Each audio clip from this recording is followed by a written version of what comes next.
오늘 본문은 마가 요한이 예루살렘으로 돌아가고 난 이후에 바울과 바나바가 고산지대인 비시디아 안디옥으로 가서 유대인의 회당에서 복음을 전하고 설교할 때 일어난 일들을 기록하고 있습니다. 오늘 본문은 비시디아 안디옥에서 복음 전할 때 이야기입니다. 바울이 비시디아 안디옥에 있는 회당에서 설교할 때 이스라엘의 역사와 메시아 되신 예수 그리스도의 부활과 죽음을 증거했습니다. 그리고 이제는 율법이 아니라 예수 그리스도 이름으로 죄 사함을 받는 길이 열렸음을 선포했습니다. 그래서 39절에 또 모세의 율법으로 너희가 의롭다 하심을 얻지 못하던 모든 일에도 이 사람을 힘입어 믿는 자마다 의롭다 하심을 얻는 이것이라 했습니다. 그러자 이 설교를 들은 사람들의 반응이 나옵니다. 42절에 그들이 나갈새 사람들이 청하되 다음 안식일에도 이 말씀을 하라 하더라 했습니다. 바울의 설교는 유대교 랍비들의 설교와는 차원이 달랐습니다. 랍비들은 구약의 말씀에다 인간의 왜곡된 시각이 가미된 유대 전승을 합해서 율법적인 것을 전했다면 바울은 바른 성령의 계시의 영으로부터 오는 진리의 복음을 일목요연하게 정리해서 설교했습니다. 그러니 지금까지 그들이 들어보지 못한 내용의 설교였던 것입니다. 그래서 바울이 설교를 마치고 내려올 때 청중들은 적극적으로 다음 안식일에도 이 말씀을 하라고 요청을 한 것입니다. 그래서 다음 안식일 날에도 바울은 또 말씀을 전하게 되었습니다. 이번에는 더 큰 은혜를 받고 회당의 모임이 끝났는데도 유대인과 유대교에 입교한 경건한 사람들이 바울과 바나바를 따르며 복음의 말씀을 들었습니다. 43절에 회당의 모임이 끝난 후에 유대인과 유대교에 입교한 경건한 사람들이 많이 바울과 바나바를 따르니 두 사도가 더불어 말하고 항상 하나님의 은혜 가운데 있으라 권하니라 했습니다. 그리고 또 그 다음 안식일에도 말씀을 전했는데 이제는 비시디아 안디옥의 시민 거의 모두가 나와서 말씀을 들었다고 했습니다. 44절에 그 다음 안식일에는 온 시민이 거의 다 하나님의 말씀을 듣고자 하여 모이니 했습니다. 그런데 바울이 안식일에 굳이 회당으로 가는 이유가 있습니다. 회당에는 1차적으로 하나님을 아는 이들이 모여 있습니다. 유대인도 있고 유대교에 입교한 경건한 이방인도 있습니다. 여기서 경건한 사람들은 이방인으로서 할례를 행하고 모세의 율법과 유대교의 가르침을 따르기로 맹세한 자들입니다. 또한 회당은 어느 곳보다도 복음 전하기에 좋은 장소입니다. 설교할 수 있는 시간도 합법적으로 허락이 되는 곳입니다. 당시의 회당에서는 회당장이 1차적으로 구약 성경 중 하나를 읽고 말씀을 전하실 분 나와서 말씀해 주세요 하며 그날 참석한 청중들에게 자원해서 말씀을 전할 자를 찾습니다. 그때 바울이 저 뒤에 앉아 있다가 저요 하고 나가기만 하면 됩니다.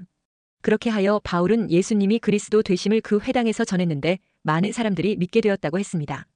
그러나 문제는 45절에 유대인들이 그 무리를 보고 시기가 가득하여 바울이 말한 것을 반박하고 비방하거늘 했습니다.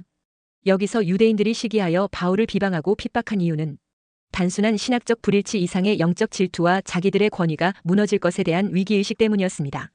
거기에 있는 유대 회당이 평소에는 유대인들과 일부 경건한 이방인들만 모였는데 바울의 설교 이후 소문이 나게 되면서 많은 사람들이 전도되어 찾아오는데 나중에는 도시 전체가 몰려오는 일이 벌어졌던 것입니다. 그리고 48절에 이방인들이 듣고 기뻐하여 하나님의 말씀을 찬송하며 영생을 주시기로 작정된 자는 다 믿더라 했습니다. 몰려온 그 이방인들이 하나님 말씀을 듣고 기뻐하고 찬송하는 모습을 보며 그 유대인 지도자들은 종교적 자부심과 독점의식에 상처를 입었던 것입니다.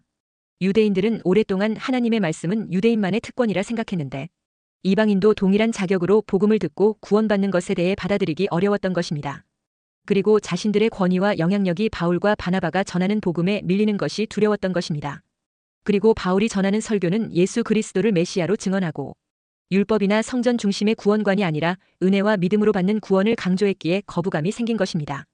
그런 가르침이 기존 유대 종교 지도자들의 권위와 가르침과 다르기 때문에 위협으로 느낀 것입니다. 특히 바울의 설교에서 다윗의 후손인 예수님이 메시아라고 시편 말씀을 풀어 선포하는 그 새로운 해석에 대해 거부감을 느꼈습니다. 사도행전 13장 32절 33절에 우리도 조상들에게 주신 약속을 너희에게 전파하노니 곧 하나님이 예수를 일으키사 우리 자녀들에게 이 약속을 이루게 하셨다 함이라. 시편 2째 편에 기록한 바와 같이 너는 내 아들이라 오늘 너를 낳았다 하셨고 했습니다. 그러니까 예수님을 메시아로 못 받아들이는 유대인들 입장에서는 이 선포가 신성 모독처럼 느껴졌고 배격할 이유가 되었던 것입니다. 그런데 그렇게 판단하고 생각하게 된 것은 모두 장로들의 유전과 전통의 가르침이라는 선입견에 사로잡혀 있었기 때문이었습니다. 그 선입견으로 자리 잡은 가르침 때문에 바른 진리를 선포해도 깨달음이나 영안이 열리지 않았던 것입니다. 사도 바울 역시 빛 가운데 예수님을 만나기 전까지는 믿지 못하는 그들과 똑같은 입장이었습니다. 이렇게 유대교의 선생과 지도자들의 영적 무지가 결국 모든 유대 백성들로 하여금 영적 소경이 되도록 만든 것입니다. 그래서 예수님은 유대교의 선생들이 만들어낸 고르반 제도를 놓고 장로의 유전과 전통의 가르침이 잘못되었다고 지적했습니다. 사람들이 부모 공경을 위해 드려야 할 물건을 고르반 되었다 하며 선언하기만 하면, 다시 말해 하나님께 대신 드리게 되었다고 말하기만 하면 부모 공경의 의무를 하지 않아도 계명을 범하는 것이 아니라는 것입니다. 그런 가르침을 장로들의 유전과 전통의 이름으로 율법 선생들이 가르친 것입니다. 그야말로 말씀의 변질을 꾀하는 엉터리 가르침이었던 것입니다. 그래서 예수님은 그런 고르반 같은 가르침은 사람이 만들어낸 계명으로 하나님을 헛되이 경배하는 것이라고 지적했습니다. 이런 지적은 단적으로 이스라엘의 율법 선생들과 지도자들의 율법 해석과 가르침에는 오류가 있다는 것을 말해줍니다. 잘못된 오류를 알려주면 고쳐야 되는데 체면과 권위의식에 사로잡혀 끝까지 잘못된 것이 없다고 우기고 있는 겁니다. 그리고 그게 잘못이라고 말하는 예수님을 오히려 엉터리이며 틀렸다고 메신저를 공격하는 수법을 사용하고 있는 것입니다. 이러니 유대 종교 지도자들은 착한 양심이 아예 죽어 있었던 것입니다. 이러니 옳은 지적에 대한 영적이고 양심적인 기본 분별이 안 되는 것입니다. 그 결과 불능 상태로 전락되어 있었던 것입니다. 그래서 그들의 상태를 가리켜 예수님은 마태복음 15장 14절에 그냥 두라. 그들은 맹인이 되어 맹인을 인도하는 자로다. 만일 맹인이 맹인을 인도하면 둘이 다 구덩이에 빠지리라 하시니 했습니다. 유대 종교 지도자들을 가리켜 맹인된 인도자라는 것입니다. 그런 맹인된 인도자의 영향력 하에 있는 각 지역에 있는 유대인의 회당과 그 회당 주변에 있는 성경 교사들 역시 모두 맹인 상태였던 것입니다. 그러니 바른 진리를 선포하는 바울의 설교를 듣고 자신들이 배운 것과 틀리다며 반박하고 비방하는 자가 될 수밖에 없었던 것입니다. 오히려 잘못된 가르침에 대한 선입견이 없는 이방인들이 훨씬 더 빠르게 진리의 복음을 받아들이는 현상이 나타난 것입니다. 진리에 대해 엉터리로 알고 있으면서 거기에 전통과 권위의식까지 더해지자 거의 구제불능 수준이 되고 말았던 것입니다. 그런 의미에서 구원하는 예수님의 복음을 받아들이기 가장 어려운 사람들이 바로 유대인인 것입니다. 그들의 성경 선생들과 조상들이 잘못된 전통과 유전으로 심한 영적 맹인으로 만들어 놓아버렸기 때문입니다. 그래서 세계 복음화의 땅끝은 바로 유대인들인 것입니다. 유대인들이 예수님이 그리스도며 참된 구원자 되심을 받아들이려면 강력한 성령 하나님의 섭리와 역사가 있어야 합니다. 바울이 바리새인이었을 때 배웠던 율법과 전통을 극복하고 예수님을 그리스도로 받아들일 수 있었던 것은 예수님과 성령님의 강력한 개입이 있었기에 때문이었습니다. 그러므로 이 말세에 아직 예수님을 구원자로 받아들이기 힘든 유대인들이 그들이 붙잡고 있는 장로들의 유전과 전통을 뛰어넘을 수 있도록 기도해야 합니다. 유대인들 안에 있는 영적 교만과 특권의식과 배타주의가 주님과 성령님의 강권적인 역사로 인해 무너지고 그 앞에 굴복하는 역사가 일어나도록 간절히 기도해야 합니다. 첫째, 비시디아 안디옥의 회당에서 바울이 선포한 복음을 듣고 많은 사람들이 믿고 기쁨으로 받아들였습니다. 본문 44절에 그 다음 안식일에는 온 시민이 거의 다 하나님의 말씀을 듣고자 하여 모이니 했습니다. 바울과 바나바가 비시디아 안디옥에 이르러 안식일을 맞았습니다. 그러자 그들은 회당을 찾아가 예배하고 설교했습니다. 설교의 내용은 예수님의 십자가 죽으심과 부활에 대한 것이었습니다. 그러자 놀랄만한 반응이 나타났습니다. 43절에 회당의 모임이 끝난 후에 유대인과 유대교에 입교한 경건한 사람들이 많이 바울과 바나바를 따르니 했습니다. 그들은 바울의 설교를 듣고 은혜를 받았기에 42절에 그들이 나갈새 사람들이 청하되 다음 안식일에도 이 말씀을 하라 하더라 했다는 것입니다. 그러니까 바울의 설교는 자신들이 이전에 들었던 유대교 랍비들의 설교와는 다른 것이었습니다. 랍비들은 구약 성경의 일부 내용만을 수용하고 거기에다 자신들의 전승과 혼합하여 인본주의적인 해석과 함께 형식주의적인 강론을 좋아했습니다. 그런데 바울의 설교는 성경의 핵심 내용을 일목요연하게 선포하는 것이었습니다. 청중은 바울의 이색적인 설교에 큰 감동을 받게 되었습니다. 그래서 다음 안식일에 또다시 말씀 전해달라는 간청을 받게 되었습니다. 그 청에 따라 안식일에 바울과 바나바는 다시 회당을 찾았고 44절에 그 다음 안식일에는 온 시민이 거의 다 하나님의 말씀을 듣고자 하여 모이니 했습니다. 그러니까 성중에 영적으로 갈급한 사람들은 하나님의 말씀을 듣기 위해 거의 다 회당으로 모여들었던 것입니다. 특히 이방인들이 바울과 바나바가 담대히 외치는 말씀을 듣고 마음을 열어 믿었다고 했습니다. 그리하여 49절에 주의 말씀이 그 지방에 두루 퍼지니라 했습니다. 그 결과 52절에 제자들은 기쁨과 성령이 충만하니라 했습니다. 그러나 현실적으로 어려움도 있었습니다. 50절에 이에 유대인들이 경건한 귀부인들과 그 시내 유력자들을 선동하여 바울과 바나바를 박해하게 하여 그 지역에서 쫓아내니 했습니다. 바울이 회당에서 예수님에 대한 복음을 전했을 때 비시디아 안디옥 사람들은 엄청난 충격을 받고 다음 안식일에 주변의 사람들을 데리고 회당에 모여들었습니다. 놀라운 일이 벌어지자 곧 바로 유대인들이 나서서 거센 핍박을 하게 됩니다. 45절에 유대인들이 그 무리를 보고 시기가 가득하여 바울이 말한 것을 반박하고 비방하거늘 했습니다. 여기 시기는 헬라어 젤로스로 끓어오르다는 말에서 유래한 말인데 사람 마음속에서 부글부글 끓어오르는 주체할 수 없는 감정을 가리킵니다. 질투와 시기는 주로 자기와 비교된다고 여겨지는 사람에 대해 일어나는 것이 일반적입니다.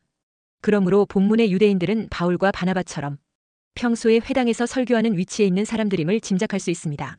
그들은 바울의 설교를 듣기 위해 모여든 많은 무리들을 보고 시기가 가득하게 되었다는 것입니다. 그들 뒤에는 복음 전파를 방해하는 사탄의 세력이 움직이고 있었습니다. 사탄은 성도들이 복받고 잘 되는 것을 가만히 보고 있지 않습니다. 사탄은 교회가 부흥하는 것을 가만히 놔두지 않습니다. 사탄의 시기는 수그러들지 않습니다. 무엇인가 들쑤시지 않고는 수그러들지 않습니다. 그래서 사탄은 유대인들을 격동시켜서 그럴듯한 논쟁거리를 만들게 했습니다. 그래서 유대인들로 하여금 자신들의 논리에만 충실하여 비판을 하게 했습니다. 그런데 이 반박이 먹혀들지 않게 되자 어떻게 합니까? 이젠 비방하기를 시작합니다. 비방은 헐뜯는 것입니다. 한쪽으로 몰아세우며 무차별적으로 공격을 하는 것입니다. 이제는 논리도 필요 없습니다. 그저 비판하고 정죄만 하는 것입니다. 그래도 바울과 바나바는 흔들리지 않았습니다. 오히려 유대인들을 꾸짖으며 그 같은 태도로 인하여 하나님의 사랑이 이방인에게로 향한다고 선언했습니다. 46절에 바울과 바나바가 담대히 말하여 이르되 하나님의 말씀을 마땅히 먼저 너희에게 전할 것이로되 너희가 그것을 버리고 영생을 얻기에 합당하지 않은 자로 자처하기로 우리가 이방인에게로 향하노라 했습니다. 둘째, 유대인이든 이방인이든 하나님께서 영생을 주기로 작정된 자는 다 믿고 구원받는다는 사실을 알아야 합니다.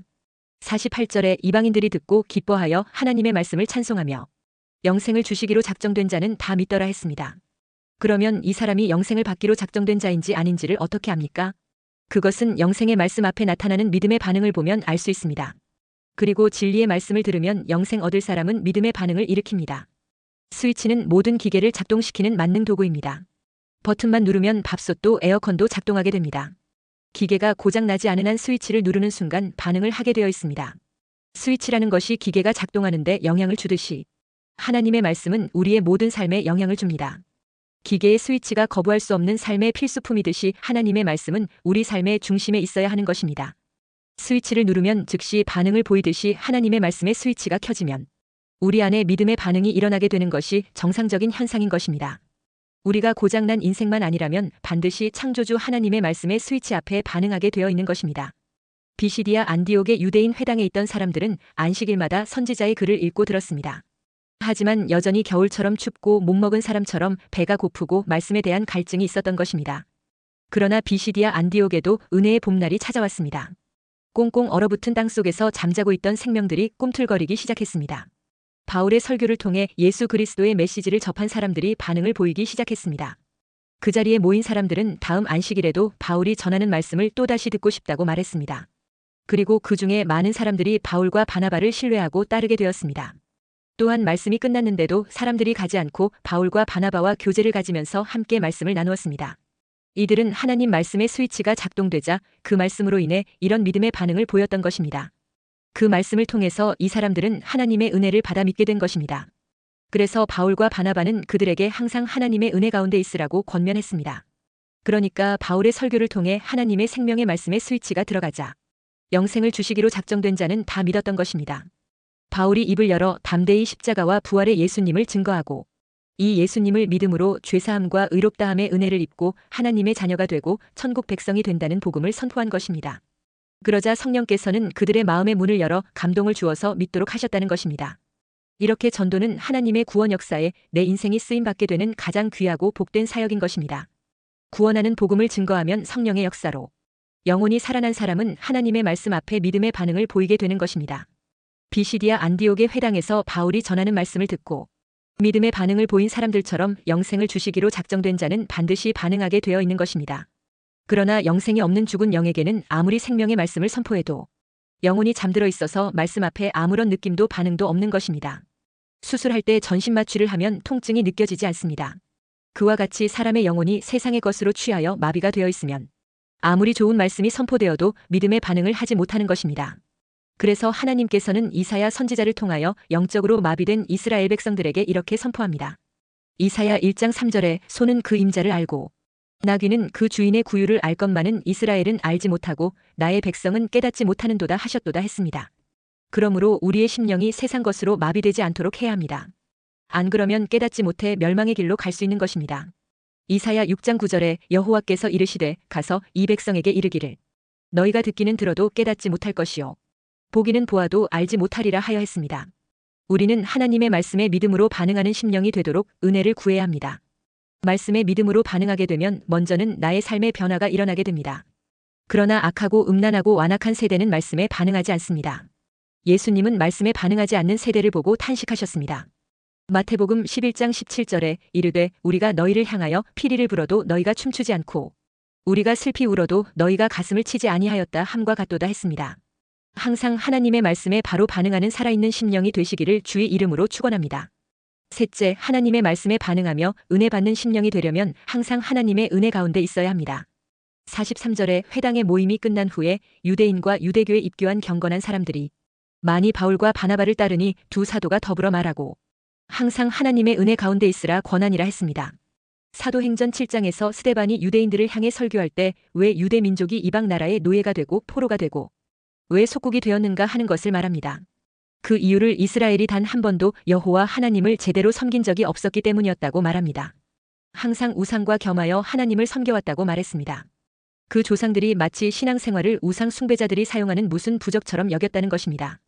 홈리와 비느하스가 블레셋과의 전투에서 4,000명이 죽으니까 당황해서 그 다음에는 언약궤를 메고 나갔습니다. 그렇게 하면 승리할 줄 알고 언약궤를 메고 나간 것입니다.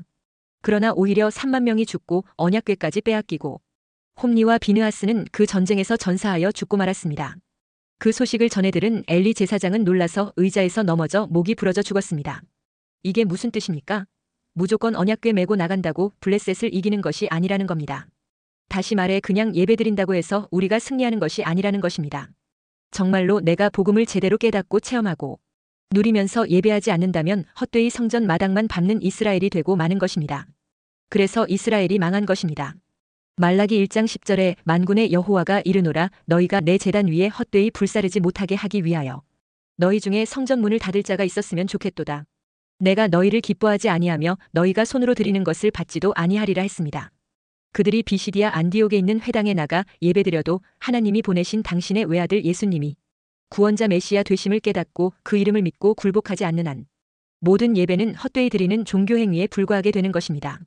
그런데 이 진리를 선포하는 바울을 유대의 책임 있는 지도자들이 자신들의 무지로 인해 도리어 시기하고 회방하고 있었던 것입니다. 그들에게 하나님의 은혜가 없어서 생기는 비극이었던 것입니다. 그러므로 우리는 항상 하나님의 참된 은혜를 구해야 합니다. 그러면 우리가 하나님의 은혜의 자리에 머물기 위해서 어떻게 해야 합니까? 겸손한 자리에 머물러 있어야 합니다. 사도 바울이 복음 전할 때 가장 가로 막아선 사람들이 유대인이었습니다. 예수님을 막은 사람들은 바리새인들이었습니다. 그들이 왜 그렇게 했습니까? 그것은 그들의 교만 때문이었습니다. 교만하면 은혜가 임하지 않고 은혜가 없으면 진리가 보이지 않는 법입니다. 베드로전서 5장 5절에 다 서로 겸손으로 허리를 동이라. 하나님은 교만한 자를 대적하시되 겸손한 자들에게는 은혜를 주시느니라 했습니다. 바울은 복음의 말씀에 믿음으로 반응하는 자들에게 권면했습니다. 43절에 항상 하나님의 은혜 가운데 있으라 권하니라 했습니다. 하나님의 은혜가 겸손한 자에게 임하게 되는데 문제는 우리가 때때로 겸손을 잃어버린다는 것입니다. 그러므로 겸손을 잃지 않고 항상 유지하기 위해 기도해야 합니다.